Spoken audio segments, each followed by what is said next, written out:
One day, George the steamroller was waiting for Percy to take him to a new workplace.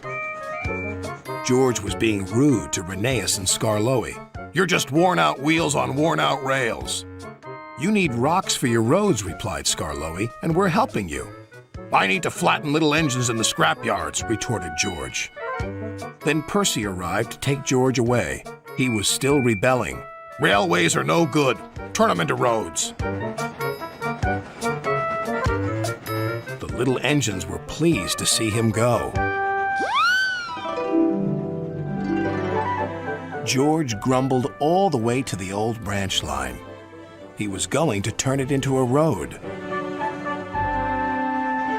When they arrived, George was rude again. "Bumpy ride on rotten rails. I'm glad it's over." "So am I," said Percy. "Ha!" huffed George. Percy was still fuming when he met Thomas. "What's up, Percy?"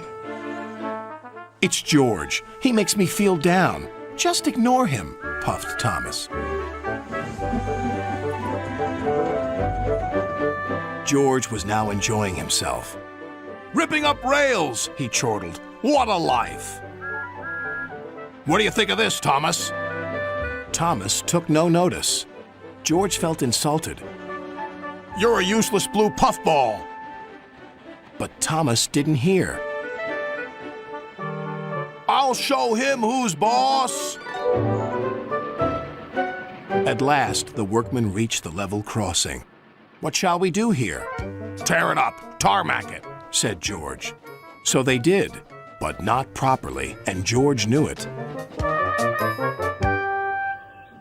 Later, Thomas was traveling home on the same line. He was pulling freight cars filled with vegetables. The signalman had forgotten to warn his driver about the crossing. "That's nice. We don't need to stop," said Thomas happily. "Yes, we do," called his driver. But it was too late.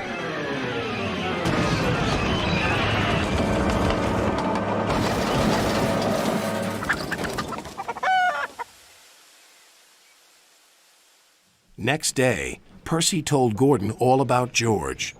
"Huh!" snorted Gordon. "You're just a small engine. That's why he's rude to you. He wouldn't dare cause me any trouble." George had been taken to some yards to work. Duck arrived with a train of empty freight cars. George was blocking his way, and a car was stuck on the main line. "Let me through," demanded Duck. "You'll just have to wait," replied George. "There's no time to wait. I must clear my freight cars from the main line to let Gordon through." "Then he'll have to wait too," said George. Duck's driver went to complain to the station master, but the signalman had set the signal to allow Gordon to speed through. His passengers were singing his praises, and he was making express time. "I'm the greatest! Just watch me fly by!" He whistled long and loud as he approached the station. Suddenly, he saw a freight car on the line ahead. "Get out of my way!" But the freight car wouldn't move until Gordon forced it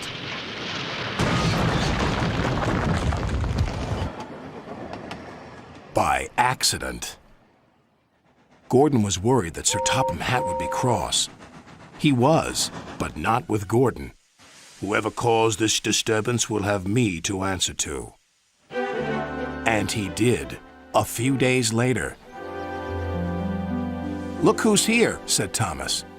George had been found out by Sir Topham Hatt and punished.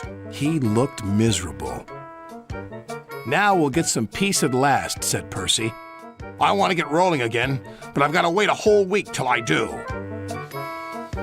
"And then you'll be just as rude as ever." "Eh, George?" "I hope not. Don't you?"